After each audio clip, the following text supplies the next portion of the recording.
Students, हमने कल basic देखे होंगे, बेसिक टर्म्स देखी थी। इसको अकाउंट्स की टर्मिनोलॉजी भी बोलते हैं, जो आपको वीडियो भेजी गई थी यूट्यूब पर।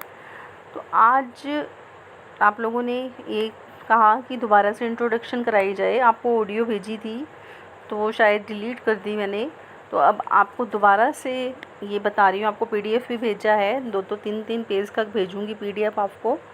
तो हमारा जो फर्स्ट चैप्टर है इसका नाम है meaning and objective of accounting, कि क्या मीनिंग है अकाउंटिंग का और उसके क्या ऑब्जेक्टिव हैं, क्या उद्देश्य हैं अकाउंटिंग के, क्यों अकाउंटिंग की जाती है। तो इन सब से करने से पहले हम नीड देखेंगे कि हमें क्या ज़रूरत है, अकाउंटिंग हम क्यों करना चाहते हैं। तो देखो बच्चों, हर साल के अंत में हर एक बिजनेसमैन क्या चाहता है कि उसे ड्यूरिंग द ईयर प्रॉफिट हो रहा है या लॉस हो रहा है। अगर उसे प्रॉफिट हो रहा है या लॉस हो रहा है तो उसने कितनी कैपिटल बिजनेस में इन्वेस्ट करी थी, उसने किस किस को कितना पैसा देना है, किस किस से कितना पैसा लेना है। तो ये सारी इन्फॉर्मेशन वो जानना चाहेगा। ये सारी इन्फॉर्मेशन कहाँ से मिलेंगी? प्रॉपर जब जो लेन देन किया जाएगा, जो बिज़नेस ट्रांजैक्शंस की जाएंगी वो कंप्लीट होंगी और एक सिस्टेमेटिक रिकॉर्ड से रखी होंगी। ड्यूरिंग द ईयर जो बिज़नेस ट्रांजैक्शंस की जाएंगी उनको पूरा रखा जाएगा और एक तरीके से रिकॉर्ड, सिस्टेमेटिक रिकॉर्ड होता है विधिवत तरीके से रखना हर एक ट्रांजैक्शंस को। तब वो क्या जान पाएगा कि ड्यूरिंग द ईयर उससे कितना प्रॉफिट हो रहा है, कितना लॉस हो रहा है, कितनी कैपिटल उसने बिजनेस में लगाई थी, एंड में उसके पास कितनी कैपिटल है, कितना उसने किसको देना है, कितना किससे लेना है। तो बच्चों, ऐसा कब हो सकता है? जब वो कंप्लीट और सिस्टेमेटिक रिकॉर्ड रखेगा। हर एक बिजनेस जो डील करेगा, जो बिजनेस में लेन देन करेगा, उसका कंप्लीट और सिस्टेमेटिक रिकॉर्ड रखेगा। तो इतना ही नहीं, बल्कि वो ये भी जान सकता है इससे कि कितने का उसने माल परचेज़ किया, कितने का माल सेल किया, उसके टोटल एक्सपेंसेस कितने हैं, उसे टोटल प्रॉफिट कितने हो रहे हैं या लॉस कितने हो रहे हैं, ये भी जान सकता है। और इसके बाद वो अपनी फाइनेंशियल पोजीशन भी जान सकता है। फाइनेंशियल पोजीशन जानना मतलब कि उसके पास कैपिटल कितनी है, एंड में कितनी पूंजी है। और जो देखो बच्चों, कैपिटल को यूटिलाइज़ किया जाता है या तो उससे एसेट्स खरीदी जाती हैं, तो एसेट्स खरीदी जाएंगी कैपिटल से। तो वो जो एसेट्स हैं, कौन कौन सी एसेट्स में उसने इन्वेस्ट कर रखा है, कितना अमाउंट उसने किसी से लेना है, कितना अमाउंट देना है, ये बात पहले भी आ चुकी है। और तो और कहता है कि जब इनकम टैक्स की असेसमेंट होती है या जीएसटी की असेसमेंट होती है, तो जो ये अकाउंट्स होते हैं ये एक्सेप्टेड होते हैं as a proof in court of law. Court के सामने ये क्या होते हैं, एक प्रूफ की तरह होते हैं, क्योंकि इसमें एक सिस्टेमेटिक और कंप्लीट रिकॉर्ड रखा जाता है हर एक ट्रांजैक्शंस का, जो ट्रू और फेयर पोजीशन बताता है। जो इसकी इम्पोर्टेंस कहता है जो है अब इंक्रीज़ होती जा रही है डे बाय डे। कहता है कि अब सिर्फ प्रॉपर अकाउंट मेंटेन करना ही नहीं काम इसका। Nowadays, properly maintained accounts gives the answer of a number of questions such as, कहते हैं कि आजकल जो प्रॉपर अकाउंट्स मेंटेन किए जा रहे हैं उनका काम और कई क्वेश्चंस के आंसर भी देना है। जैसे कॉस्ट ऑफ प्रोडक्शन क्या होगी, जो cost of production means, cost of production क्या होता है कि जो प्रोडक्शन किया जा रहा है, जो उत्पादन किया जा रहा है, उसकी क्या कॉस्ट आ रही है, लागत आ रही है, क्या वो कॉस्ट रीज़नेबल है या नहीं है, उचित है या नहीं। अगर उसको रिड्यूस किया जा सकता है तो किस मैनर तक किया जा सकता है। But will be selling price क्या होगा, देखो प्रोडक्शन प्राइस आपकी जितनी कॉस्ट होगी उसमें प्रॉफिट ऐड करके ही सेलिंग प्राइस करते हैं। तो पहले प्रोडक्शन कॉस्ट देखी जाएगी, फिर देखा जाएगा कि क्या वो रीज़नेबल है या नहीं है, और उसको रिड्यूस कर सकते हैं उसको तो कितना कर सकते हैं, उसके बेस पर सेलिंग प्राइस देखेंगे। तो जो बिजनेस ओनर्स हैं इसके बेस पर इम्पोर्टेंट डिसीज़न ले सकते हैं help of information provided by accounting data. जो अकाउंटिंग डाटा से आप उनको इन्फॉर्मेशन मिलती है उससे क्या कर सकते हैं, इंपॉर्टेंट डिसीज़न ले सकते हैं। आपका आगे आएगा ये, सिर्फ आपने यहाँ ये जानना ज़रूरी था कि क्यों नीड होती है, क्या ज़रूरत होती है बिजनेस में अकाउंटिंग की। तो डेफिनेशन है बच्चों, आप एक ही करना इनमें से। तो देखो फर्स्ट कहता है nearly every business enterprises has accounting system. कहता है हर एक जो बिजनेस एंटरप्राइज होता है, व्यवसायिक संस्था होती है, उसमें लेखांकन प्रणाली होती है, अकाउंटिंग सिस्टम होता है। It is means collecting, summarising, analysing and reporting in monetary term information about business. इसका मतलब क्या है कि जो बिजनेस की इंफॉर्मेशन है जिन्हें हम मॉनेटरी में मेज़र कर सकते हैं, मीन्स मुद्रा के रूप में माप सकते हैं, उसे कलेक्ट करना, इकट्ठा करना, उनकी समरी बनाना, उसका एनालाइज करना और उसमें इंटरेस्टेड पार्टीज़ को उनकी रिपोर्ट करना। देखो कलेक्टिंग करना मीन्स जिन हम बिजनेस ट्रांजैक्शंस को सिर्फ मनी में मेज़र कर सकते हैं उन्हीं इंफॉर्मेशन को कलेक्ट किया जाता है, फिर उनकी समरी बनाई जाती है। ये आपका आगे डीप में करेंगे हम। देखो सबसे पहले मैं तुम्हें सिंपल वर्ड्स में बताऊं कि जो ट्रांजैक्शंस होती है उससे जर्नल बनाए जाते हैं, जर्नल से फिर लेज़र बनाए जाते हैं, फिर लेज़र से ट्रायल बैलेंस बनता है, ट्रायल बैलेंस से trading and profit and loss account बनता है, और फिर बैलेंस शीट बनती है, और जो इन्फॉर्मेशन होती है उसमें इंटरेस्टेड पार्टीज़ को उनकी रिपोर्ट की जाती है, उन तक इसे भेजा जाता है। तो हम यही डेफिनेशन करेंगे इसकी। उसके बाद आप करेंगे कैरेक्टरिस्टिक्स पे आएंगे अकाउंटिंग की। अकाउंटिंग क्या है? Accounting is as an art as well as science. Accounting art भी है और साइंस भी है। आर्ट आपको पता है बच्चों क्या है? एक तकनीक है अटेन करने की, किसको? पहले से कोई डिटरमाइंड ऑब्जेक्टिव है, पहले से कोई हमारा ऑब्जेक्टिव हमें पता है, उसको पाने के लिए जो एक तकनीक है वो क्या कहलाती है? आर्ट कहलाती है। तो बच्चों अकाउंटिंग भी एक आर्ट है, क्योंकि अकाउंटिंग में रिकॉर्डिंग की जाती है बिजनेस ट्रांजैक्शन की, उनको क्लासीफाइंग किया जाता है, उनकी समरी बनाई जाती है, तो और उससे उसकी हेल्प से नेट प्रॉफिट और लॉस और फाइनेंशियल पोजीशन जानी जाती है बिजनेस की। तो अकाउंटिंग भी एक आर्ट भी है। और साइंस किसे कहते हैं? कोई भी ऑर्गेनाइज्ड बॉडी है नॉलेज की, जो कि कुछ एक स्पेसिफिक प्रिंसिपल्स पर बेस्ड है, दैट इज़ कॉल्ड साइंस। जैसे आपको पता है बच्चों H2O क्या होगा? वाटर का फॉर्मूला है।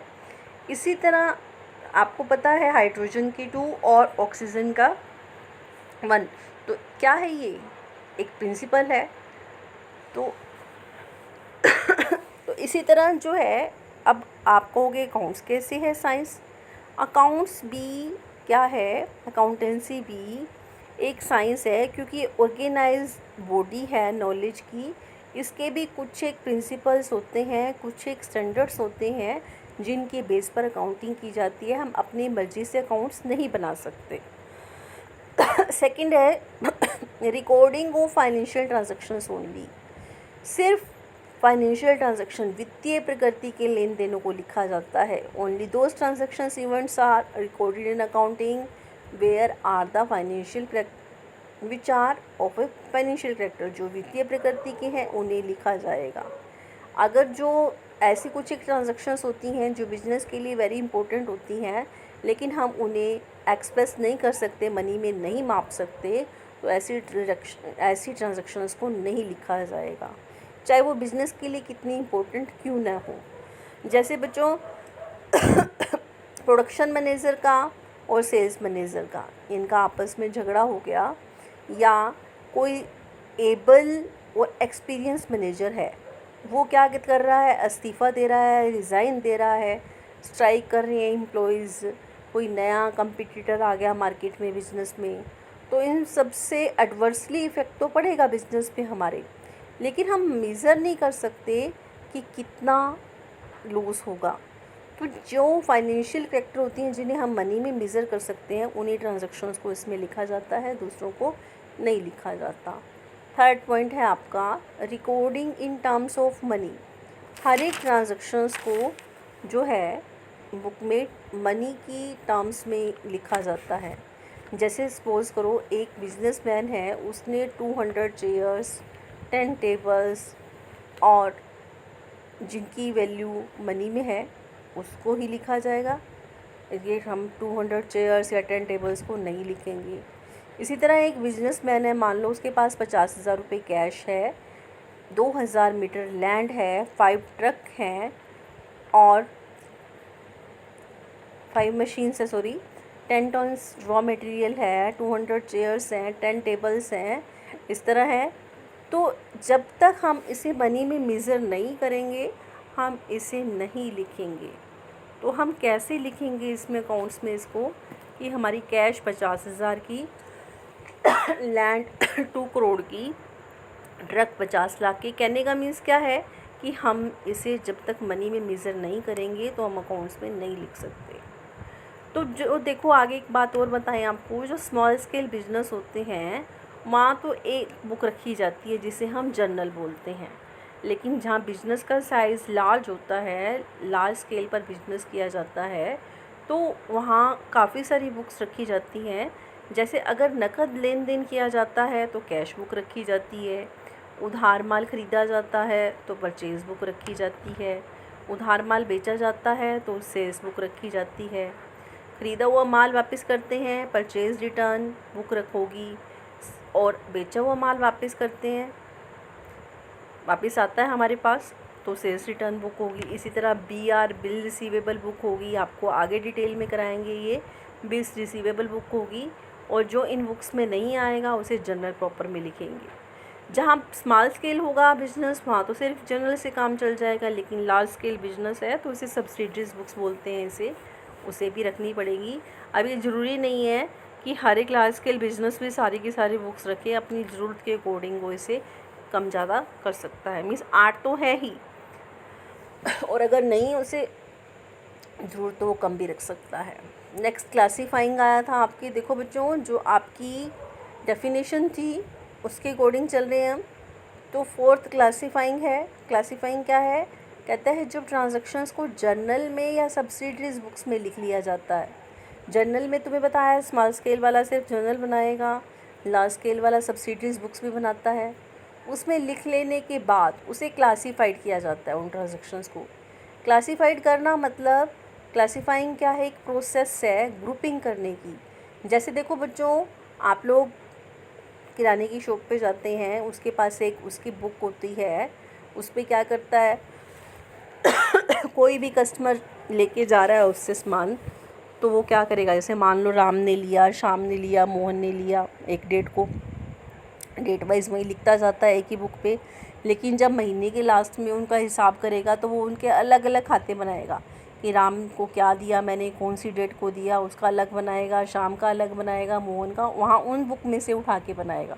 इसी तरह जर्नल में जो है और सब्सिडरीज बुक्स में सारा का सारा इकट्ठा दिया हुआ है, उसमें से क्या करेंगे, सेपरेट अकाउंट बनाएंगे, अलग से अकाउंट बनाया जाएगा जिसे लेज़र कहेंगे।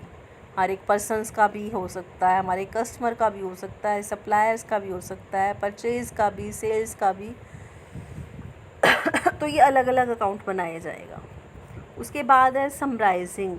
समराइजिंग क्या होती है, जब क्लासीफाइड कर दिया जाता है डाटा को तो वो मैनेजमेंट को आसानी से समझ में आ सके, तो क्या किया जाएगा, लेज़र की हेल्प से ट्रायल बैलेंस बनाया जाता है। फिर ट्रायल बैलेंस की हेल्प से trading and profit and loss account और बैलेंस शीट बनाई जाती है। Trading and profit and loss account से हमें ग्रोस प्रॉफिट ग्रोस लॉस का पता चलता है, और नेट प्रॉफिट नेट लॉस का पता चलता है हमें प्रॉफिट एंड लॉस अकाउंट से। और बैलेंस शीट बनती है किससे? फाइनेंशियल पोजीशन बताती है बैलेंस शीट बिजनेस की। ये आगे हम डिटेल में करेंगे। अब देखो अकाउंटिंग साइकिल, ये प्रोसेस क्या है। सबसे पहले हुई ट्रांजैक्शंस। ट्रांजैक्शंस किसे कहते हैं? जो लेन देन हुआ, ट्रांजैक्शंस हुई। ट्रांजैक्शंस के बाद उसे जर्नल में लिखा जाता है। कोई भी लेन देन होता है उसे बोलते हैं ट्रांजैक्शंस। ओनली जिसे हम मनी में मेज़र कर सकते हैं उन्हें ट्रांजैक्शंस को लेना है। उन ट्रांजैक्शंस को लिखा जाएगा जर्नल में। और अगर लार्ज स्केल बिजनेस है, देखो बुक्स ऑफ ओरिजिनल एंट्री, इसे सब्सिडरीज बुक्स भी बोलेंगे, इसमें भी सब्सिडरीज बुक्स में भी लिखा जाएगा अगर क्या है लार्ज स्केल बिजनेस है। तो जर्नल बनाने के बाद या सब्सिडरीज बुक्स बनाने के बाद लेज़र बनाए जाएंगे। लेज़र बनाए जाएंगे, आपको ऊपर बताया था क्लासीफाइंग किया जाता है। लेज़र बनेंगे, लेज़र के बाद फिर बनता है ट्रायल बैलेंस। ये आपके आगे सारे चैप्टर हैं, हर एक चैप्टर है जो आपको बता रही हूँ कि जर्नल का चैप्टर है, लेज़र का चैप्टर है, ये सारी सब्सिडरीज बुक्स हैं, इनके चैप्टर्स हैं अलग अलग। ट्रायल बैलेंस का चैप्टर है और फिर जो आपका सेकंड पार्ट है उसमें trading and profit and loss account और बैलेंस शीट है।